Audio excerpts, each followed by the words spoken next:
2022-2023 കാലഘട്ടത്തിൽ മലയാള സിനിമ തിയേറ്ററിൽ ഇറങ്ങിയപ്പോൾ ഒരർത്ഥത്തിൽ ബോക്സ് ഓഫീസിൽ തലയും കുത്തി വീഴുന്ന അവസ്ഥയാണ് നമ്മൾ കണ്ടത്. തുറന്നു പറഞ്ഞാൽ പ്രൊഡ്യൂസറുടെ നട്ടല് ഒടിയുന്ന ഒരവസ്ഥ. തിരക്കഥ മോശമാണ് എന്ന് തന്നെ പറയാം. പ്രേക്ഷകർ 150 രൂപ അല്ലെങ്കിൽ 120 രൂപ മുടക്കി തിയേറ്ററിൽ പോയി ടിക്കറ്റ് എടുക്കുമ്പോൾ അവർ കാണുന്നത് ഒരു അർത്ഥവുമില്ലാത്ത അല്ലെങ്കിൽ ഒരു പ്രയോജനവുമില്ലാത്ത തിരക്കഥയാണ് അവർ കാണുന്നത്. ഏറ്റവും പ്രധാനപ്പെട്ട കാര്യം എന്ന് വെച്ചാൽ 2024 വരുമ്പോൾ ആദ്യ 3 മാസങ്ങളിൽ മലയാള സിനിമയ്ക്ക് ശുക്രദശയാണ് എന്നാണ് എല്ലാവരും പറഞ്ഞത്. 1000 കോടി രൂപ, 2000 കോടി രൂപ ഇതൊക്കെ കളക്ഷനുകൾ നേടി ഇങ്ങനെ തള്ളി മറിക്കുന്ന ഒരു കാഴ്ച നമ്മൾ കണ്ടു. എൻഫോഴ്സ്മെന്റ് ഡയറക്ടറേറ്റിന് ഒരു സംശയം തോന്നി. മലയാള സിനിമയിൽ കള്ളപ്പണ ഇടപാടിനെ കുറിച്ച് അന്വേഷിക്കാൻ എൻഫോഴ്സ്മെന്റ് ആരംഭിച്ചതോടുകൂടിയാണ് സ്വിച്ച് ഇട്ടതുപോലെ ഇതെല്ലാം 1000 കോടി 2000 കോടി എന്നുള്ള പറച്ചിലൊക്കെ നിന്നു. പകരം മലയാള സിനിമയിൽ അവസാനമായി ഹിറ്റ് സിനിമ ഇറങ്ങിയത് ഒരുപാട് വർഷങ്ങൾക്ക് മുമ്പെയാണ് എന്ന് പ്രൊഡ്യൂസറും സംവിധായകരും വരെ പറയാൻ തുടങ്ങി. സിനിമ റിലീസ് ചെയ്തത് അന്നു മുതൽ ഗംഭീര അഭിപ്രായമായിരുന്നു എല്ലായിടത്തും.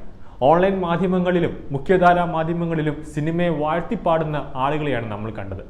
ആദ്യ ആഴ്ച കഴിഞ്ഞപ്പോൾ 50 കോടി കളക്ഷൻ നേടി 100 കോടിയായി എന്നൊക്കെ പറഞ്ഞ് ഭയങ്കര പബ്ലിസിറ്റി തിയേറ്ററിൽ സംഭവിക്കുന്ന കാഴ്ച നമ്മൾ കണ്ടു. തിയേറ്ററിൽ ചെന്ന് സിനിമ കാണാൻ തുടങ്ങിയപ്പോഴാണ് ഒരു കാശിനും കൊള്ളില്ലാത്ത മലയാള സിനിമകൾ നമ്മൾ കാണുന്നത്. പടങ്ങളാണെങ്കിൽ ഒരു മെനയ്ക്കും ഇല്ലാത്ത മലയാള കഥകൾ എന്ന് തന്നെ പറയാം. പക്ഷേ തിയേറ്ററിൽ ഓൺലൈനായി ബുക്ക് ചെയ്യുമ്പോഴോ അല്ലെങ്കിൽ സിനിമ തിയേറ്ററിൽ ചെന്ന് ടിക്കറ്റ് എടുക്കുമ്പോഴോ പകുതി സീറ്റുകളും നിറഞ്ഞു നിൽക്കുന്ന കാഴ്ച നമ്മൾ കാണും. പക്ഷേ സിനിമയുടെ പകുതി ഭാഗം കഴിഞ്ഞ് നോക്കുമ്പോൾ തിയേറ്ററുടെ സീറ്റുകളെല്ലാം ഒഴിഞ്ഞു നിൽക്കുന്ന ഒരവസ്ഥ, അല്ല കാലിയായി നിൽക്കുന്ന ഒരവസ്ഥയാണ് നമ്മൾ കാണുന്നത്. അതായത് ഒരു തരത്തിൽ ഒരു മാഫിയ സിനിമാ മേഖലയിൽ തന്നെ പ്രവർത്തിക്കുന്നു, അല്ലെങ്കിൽ 1000 കോടി 2000 കോടി ക്ലബ്ബ് എന്ന് പറഞ്ഞ് മലയാള സിനിമയെ നാശത്തിലേക്ക് തള്ളിവിടാൻ വേണ്ടി ഒരു സംഘം തന്നെ പ്രവർത്തിക്കുന്നു എന്നതിൽ യാതൊരു സംശയമില്ല. കള്ളപ്പണ ഇടപാടും തീവ്രവാദി ഫണ്ടിങ്ങും ഒക്കെ നിരീക്ഷിക്കുന്ന ഫിനാൻഷ്യൽ ആക്ഷൻ ടാസ്ക് ഫോഴ്സ് എന്ന അന്താരാഷ്ട്ര സംഘടനയിൽ എല്ലാ രാജ്യങ്ങളും അംഗമായത് കൊണ്ട് തന്നെ ഗൾഫിൽ നിന്ന് മലയാള സിനിമ 100 കോടി നേടി, 50 കോടി നേടി, അന്റാർട്ടിക്കയിൽ നിന്ന് 30 കോടി നേടി എന്നൊക്കെ ഇനി പറയാൻ കഴിയില്ല.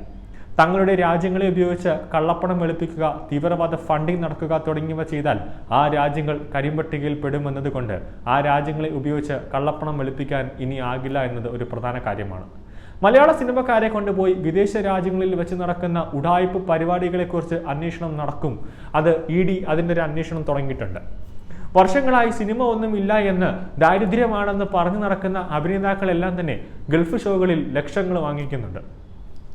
ഇവരെ ഉപയോഗിച്ച് നടത്തുന്ന ഇടപാടുകളുമൊക്കെ പുറത്തു വരേണ്ടതാണ്. അതുകൊണ്ട് തന്നെയാണ് ED അന്വേഷണം ഇപ്പോൾ തുടങ്ങിയിരിക്കുന്നത്. മലയാള സിനിമയിൽ ഇപ്പോൾ മലയാള സിനിമ ഒരർത്ഥത്തിൽ കൊച്ചി മട്ടാഞ്ചേരി മാഫിയയുടെ കയ്യിലാണ് എന്നതിൽ സംശയമില്ല. മുൻനിര താരങ്ങളാണ് ഇതിൻ്റെ ചുക്കാനും പിടിച്ചു നിൽക്കുന്നത്. ഇത് കൊടിയ ദാരിദ്ര്യമാണെന്ന് പറഞ്ഞു നടക്കുന്ന ഒരു സംഘം മലയാള സിനിമാ നടന്മാരും നടിമാരും പൊടുന്നതിനെ അവർ ഫേസ്ബുക്കിൽ അല്ലെങ്കിൽ ഓൺലൈൻ മാധ്യമങ്ങളിൽ അവർ ഇടുന്നത് കോടിക്കണക്കിന് രൂപയുടെ കാറുകൾ വാങ്ങിച്ചു എന്ന ഫോട്ടോകളാണ്. മലയാള സിനിമയിൽ കള്ളപ്പണം വെളുപ്പിക്കാനും അല്ലെങ്കിൽ തീവ്രവാദ ഫണ്ടിങ്ങിലേക്ക് പോകുന്ന രീതിയിലേക്കാണ് മലയാള സിനിമ ഇപ്പോൾ പൊയ്ക്കൊണ്ടിരിക്കുന്നത്.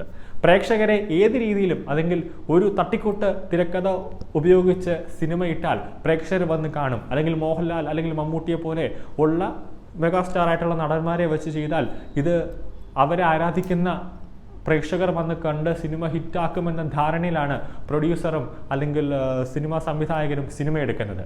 നമുക്കറിയാം, കഴിഞ്ഞ 2 വർഷങ്ങൾ നോക്കിക്കഴിഞ്ഞാൽ മുൻനിര താരങ്ങൾ അല്ലെങ്കിൽ മുൻനിര നടിമാരുടെ സിനിമ നോക്കിക്കഴിഞ്ഞാൽ എല്ലാം തകർന്നു നിൽക്കുന്ന ഒരു അവസ്ഥയാണ് നമ്മൾ കാണുന്നത്. ഈ മലയാള സിനിമയിൽ ഒരു അർത്ഥം വെച്ച് നോക്കുമ്പോൾ സിനിമ എന്ന രീതിയിലേക്കല്ല പോകുന്നത്. അത് സിനിമയെ നശിപ്പിക്കാനും വേണ്ടി ഒരു കൂട്ടം പ്രൊഡ്യൂസർ അല്ലെങ്കിൽ ഒരു കൂട്ടം സംവിധായകന്മാർ ഇറങ്ങിത്തിരിക്കുന്നു എന്ന് തന്നെ പറയാം. ഇപ്പോഴത്തെ ഇറങ്ങിയ 1-2 സിനിമ 2024 ഇറങ്ങിയ 1-2 സിനിമകൾ വെച്ച് പറയുകയാണെങ്കിൽ മികച്ച സിനിമയാണ്. അതിൽ നല്ല പോലെ ഓൺലൈൻ കഥ ഉണ്ട്, ത്രെഡ് ഉണ്ട്. അതുകൊണ്ട് തന്നെ സിനിമ ഹിറ്റായിക്കൊണ്ടിരിക്കുന്നു. ഒരർത്ഥത്തിൽ പറഞ്ഞാൽ വിനീത് ശ്രീനിവാസന്റെ സിനിമ തന്നെ നമുക്ക് നോക്കുകയാണെങ്കിൽ, ഒരു ഉദാഹരണത്തിൽ നോക്കുകയാണെങ്കിൽ അത്യാവശ്യമായി എൻ്റർടൈൻമെൻറ്റ് സിനിമയാണ്, കണ്ടിരിക്കാം. അതിൽ വലിയ രീതിയിലുള്ള ഒരു ഫൈറ്റിംഗ് സ്റ്റണ്ട് സീനില്ല, മസാലയില്ല. ഒരർത്ഥത്തിൽ ഒരു സിനിമ എന്ന് തന്നെ നമുക്ക് പറയാം, ഒരു സന്തോഷത്തോടെ കണ്ടിരിക്കാൻ പറ്റുന്ന ഒരു എൻ്റർടൈൻമെൻറ്റ് ചിത്രം എന്ന് പറയാം. അല്ലാതെ വലിയ സിനിമ സംവിധായകനാണ് അല്ലെങ്കിൽ പേരുകേട്ട സിനിമ സംവിധായകനാണെന്ന അഹങ്കാരത്തോടെ EDയും ഒരു കണ്ടന്റ് പോലും ഇല്ലാത്ത സിനിമകൾ ഇറക്കിക്കൊണ്ടുവന്ന് മലയാള സിനിമയെ തകർത്ത് തരിപ്പണമാക്കാനാണ് ഇന്നത്തെ കാലത്ത് ഒരുപാട് സിനിമാ സംവിധായകരും പ്രൊഡ്യൂസറും ഇറങ്ങിയിരിക്കുന്നത്. ഒരു കാര്യം മനസ്സിലാക്കണം, പണ്ടത്തെ ഒരുപാട് സംവിധായകരുടെയും നടന്മാരുടെയും വിയർപ്പൊഴുകി കെട്ടിപ്പടുത്തതാണ് ഈ സിനിമ എന്ന പ്രസ്ഥാനം. ആ സിനിമയാണ് മട്ടാഞ്ചേരിയിലെ ഒരുപാട് ഗുണ്ടകൾ എന്ന് തന്നെ പറയാം, മലയാള നടന്മാർ അല്ല ഒരുപാട് ഗുണ്ടകൾ എന്ന് തന്നെ പറയാം, ഇവരിതെല്ലാം കൂടെ തല്ലി തകർത്ത് നശിപ്പിക്കാനായിട്ട് ശ്രമിക്കുന്നത്. ഇപ്പോൾ EDയുടെ അന്വേഷണത്തിൽ കള്ളപ്പണം എന്തായാലും ഒഴുകുന്നുണ്ട്, മലയാള സിനിമയിൽ വലിയ തോതിൽ കള്ളപ്പണം ഒഴുകുന്നുണ്ട്, അല്ലെങ്കിൽ സെറ്റുകളിൽ ലഹരി വസ്തുക്കൾ ഒഴുകുന്നുണ്ട് എന്നൊരു റിപ്പോർട്ട് അവർക്ക് കിട്ടി. അതുകൊണ്ട് തന്നെ 20 വർഷം 30 വർഷത്തെ കാലയളവിൽ ED എല്ലാ സിനിമകളും എടുത്തുകൊണ്ട് 10-15 വർഷത്തെ സിനിമകളെല്ലാം എടുത്തുകൊണ്ട് കീറി ഒരു പരിശോധന EDയുടെ ഭാഗത്തു നിന്ന് ഇപ്പോൾ നടക്കുന്നുണ്ട്. ഇനി നമ്മൾ കാണാൻ പോകുന്ന അല്ലെങ്കിൽ കേൾക്കാൻ പോകുന്ന വാർത്ത എന്ന് പറയുന്നത് ഒരു സുപ്രഭാതത്തിൽ എൻഫോഴ്സ്മെന്റ് ഡയറക്ടറേറ്റ് എല്ലാ പ്രൊഡ്യൂസർമാരുടെയും വീടുകളിലെത്തി അല്ലെങ്കിൽ അവരുടെ ഓഫീസുകളിലെത്തി റെയ്ഡ്, അറസ്റ്റ് ഉൾപ്പെടെയുള്ള കാര്യങ്ങളിലേക്ക് പോകുമെന്ന് തന്നെ നമുക്ക് വ്യക്തമാണ്.